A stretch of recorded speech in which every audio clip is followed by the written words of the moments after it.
जय जय श्री राधे श्याम। भक्तों, लोक परलोक सुधार भाग 4 शांति कैसे मिले पुस्तक का द्वितीय पत्र, जिसके उत्तर श्री भाई जी ने उन भक्तों को दिए हैं जो यदा कदा उनसे पत्रों के माध्यम से अपनी समस्याओं के समाधान चाहते थे। भोग, मोक्ष और प्रेम सभी के लिए भजन ही करना चाहिए। सप्रेम हरि स्मरण। भाई, सबके लिए यही एक नियम तो नहीं है, परंतु भगवत कृपा का यह भी एक तरीका अवश्य है। वे जिस पर कृपा है उसे दुख का अमोघ दान दिया करते हैं, उसका धन हरण करते हैं, मान घटा देते हैं एवं बंधुओं मित्रों में उसके प्रति घृणा या उपेक्षा की वृत्ति उत्पन्न हो जाती है। असल में संसार के सुखों और भोगों की विशाल इमारतें ज्यों-ज्यों ढहती हैं, त्यों-त्यों वह संसार के बंधन से मुक्त होकर प्रभु की ओर बढ़ता है। अपनी ओर खींचने के लिए ही प्रभु उसे दुख का दान दिया करते हैं। एक भक्त बंग कवि ने भगवान की सूक्ति कही है, जे करे आमारी आश तार करी सर्वनाश, तबु जे छाड़े ना आश तारे करी दासानुदास।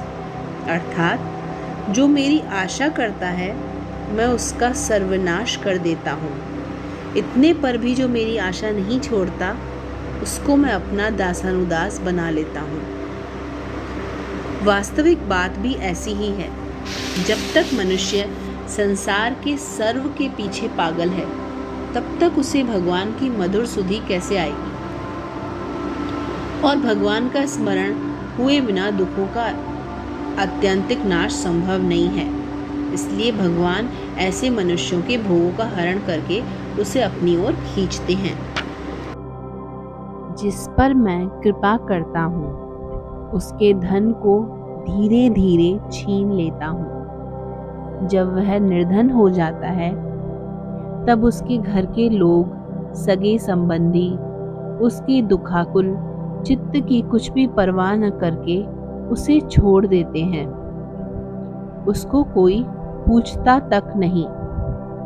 वह धन के लिए यदि फिर चेष्टा करने लगता है तो मैं अपनी कृपा से उसका वह उद्योग भी निष्फल कर देता हूँ। इस प्रकार बार बार असफल होने से उसका मन धन कमाने से हट जाता है। उसे दुख रूप मानकर वह उससे अपना मुंह मोड़ लेता है और मेरे प्रेमी भक्तों का आश्रय लेकर उनसे मित्रता करता है। क्योंकि संसार में असफल और सबके द्वारा परित्यक्त पुरुष को भगवान के भक्त ही आश्रय देते हैं, तब मैं उस पर अपनी अहेतु की कृपा की वर्षा करता हूँ, जिससे वह मुझ में लगकर मुझ सच्चिदानंद ब्रह्म को प्राप्त कर लेता है। इस जगत की दृष्टि में अकिंचन बनाकर भगवान उसे अपनी भक्ति देते हैं। तदंतर उसे आत्मदान करके स्वयं उसके सेवक बन जाते हैं। ऐसा भक्त फिर बाहर से ही नहीं, भीतर से भी अकिंचन बन जाता है। उसका अपना एक भगवान को छोड़कर और कोई कुछ रहता ही नहीं। ऐसा अकिंचन भक्त भगवान को इतना प्रिय होता है कि भगवान स्वयं उसकी सेवा करना चाहते हैं। भगवान भक्त की आराधना करते हैं, प्रेमास्पद प्रेमी बन जाता है। भगवान ने अपने परम प्रिय भक्त उद्धव से कहा है, न तथा मे प्रियतम आत्मयोनिर्न शंकरः, न च संकर्षणो न श्रीनैवात्मा च यथा भवान, निरपेक्षम मुनिम शांतः निर्वैरम समदर्शनम, अनुव्रजाम्यहम नित्यम पूययेत्यंग ग्रीरे रेणुभि। उद्धव, मुझे तुम जैसे प्रेमी भक्त जितने प्रिय हैं उतने प्रिय मेरे पुत्र ब्रह्मा, आत्मरूप शंकर, सगे बड़े भाई बलराम जी और नित्य अर्धांगिनी श्री लक्ष्मी जी भी नहीं है। यहाँ तक कि मेरी आत्मा भी उतनी प्रिय नहीं है जितने मेरे प्रेमी भक्त मुझे प्यारे हैं। उद्धव जी, जो किसी चीज की बाट नहीं देखते, निरंतर मेरे मनन में ही लगे रहते हैं, सर्वथा शांत रहते हैं, किसी से वैर नहीं रखते और सब में समभाव से केवल मुझको ही देखते हैं, इस प्रकार के भक्त के पीछे मैं निरंतर इसलिए घूमा करता हूँ कि उनके चरणों की रज उड़कर मुझ पर पड़ जाए और मैं पवित्र हो जाऊं। भक्त भगवान के भजन में निरंतर सब कुछ भूला रहता है तो भगवान उस भक्त का भजन करते हैं।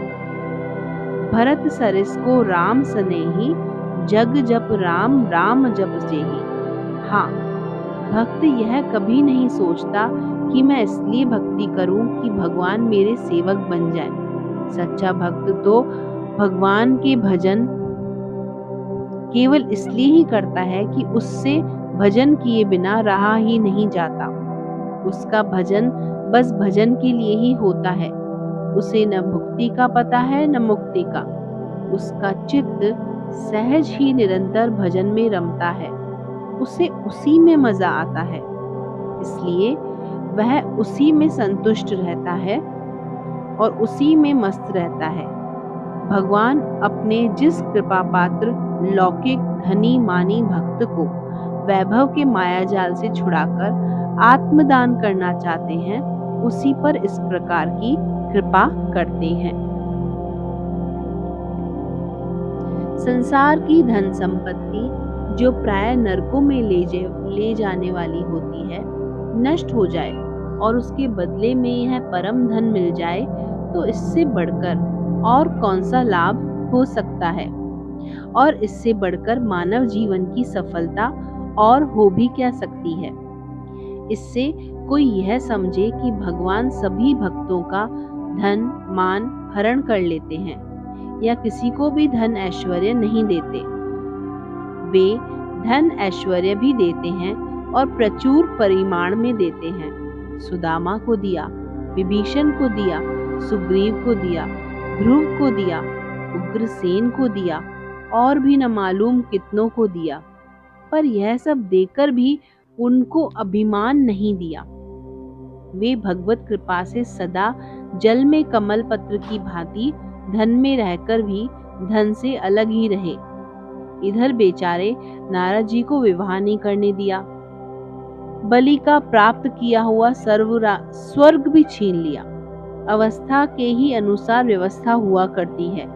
चतुर चिकित्सक रोग का निदान करके वही दवा देता है जिससे रोगी रोग मुक्त हो जाए। फिर भगवान की दी हुई तो कड़वी दवा भी भगवान का परिचय मिलने पर मीठी ही मालूम होती है। बलि ने स्वयं कृतज्ञता प्रकट करते हुए कहा, अहो प्रभु, मैंने आपको पूरा प्रणाम भी नहीं किया। प्रणाम करने की चेष्टा मात्र की, इसी से मुझे वह फल मिला जो आपके चरणों के शरणागत भक्तों को मिलता है। बड़े बड़े लोकपाल और देवताओं पर आपने जो कृपा कभी नहीं की, वह मुझ जैसे नीच असुर को सहज ही प्राप्त हो गई। इस प्रसंग में भगवान ने धन आदि के हरण का जो कारण बताया है, उसे तुम भैया श्रीमद् भागवत के 8वें स्कंद के 22वें अध्याय में जरूर पढ़ना। कितने दयालु हैं भगवान और जीवों को किस तरह दुखार्णव से निकालकर नित्य सुख समुद्र अपने चरणों की ओर खींचते हैं। पता नहीं तुम्हारे उन मित्र पर भी भगवान की इस प्रकार कृपा करना चाहते हो। उन्हें घबराना नहीं चाहिए और भगवान के मंगल विधान के कल्याणमय परिणाम पर विश्वास करके भगवान का स्मरण करते हुए यथा योग्य चेष्टा करनी चाहिए। यदि घबराहट ही हो और अपनी इस वैभव की स्थिति में रहने का मोह हो, तो भी सर्वलोक महेश्वर अनंत ऐश्वर्य सागर भगवान से ही प्रार्थना करनी चाहिए। जब जांचना ही है तो उन्हीं को क्यों न जांचा जाए, जो सर्वसमर्थ सर्वज्ञ सर्वेश्वर संपन्न होने के साथ ही स्वभाव से ही परम उदार सबके परम सुहृदय भी हैं। उनसे याचना करने पर उनकी कृपा होगी तो याचक को वस्तु मिल जाएगी और फिर मांगने की वृत्ति कामना भी सदा के लिए नष्ट हो जाएगी। कदाचित उन सर्वज्ञ प्रभु के अकल्याण समझकर मांगी हुई वस्तु नहीं दी तो उसके बदले में वे विलक्षण शांति के और संतोष के अत्युच्च स्तर पर चढ़ा देंगे कि फिर अभाव बोध ही नहीं होगा। प्रतिकूलता के दर्शन किसी भी स्थिति में होंगे ही नहीं और सहज ही दुख बीज का नाश हो जाएगा। किसी भी इच्छा से, अनिच्छा से, लौकिक या परलौकिक किसी भी लाभ के लिए एकमात्र प्रभु को ही पुकारना चाहिए। भोगी और त्यागी हुई वस्तुएं चाहते हैं, उन सबका इन 6 में समावेश हो जाता है। ऐश्वर्य, धर्म, यश, श्री, ज्ञान और वैराग्य, ये 6 चीजें एक जगह कहीं नहीं मिलती और कहीं कोई सी मिलती भी है तो वह अपूर्ण रूप में। जिसके पास है उसकी इच्छा है वह दे या न दे, परंतु भगवान ऐसे हैं कि उनमें ये 6 वस्तुएं समग्र रूप से हैं, अनंत हैं और वे इतने उदार हैं कि मांगने पर चाहे सो दे भी देते हैं।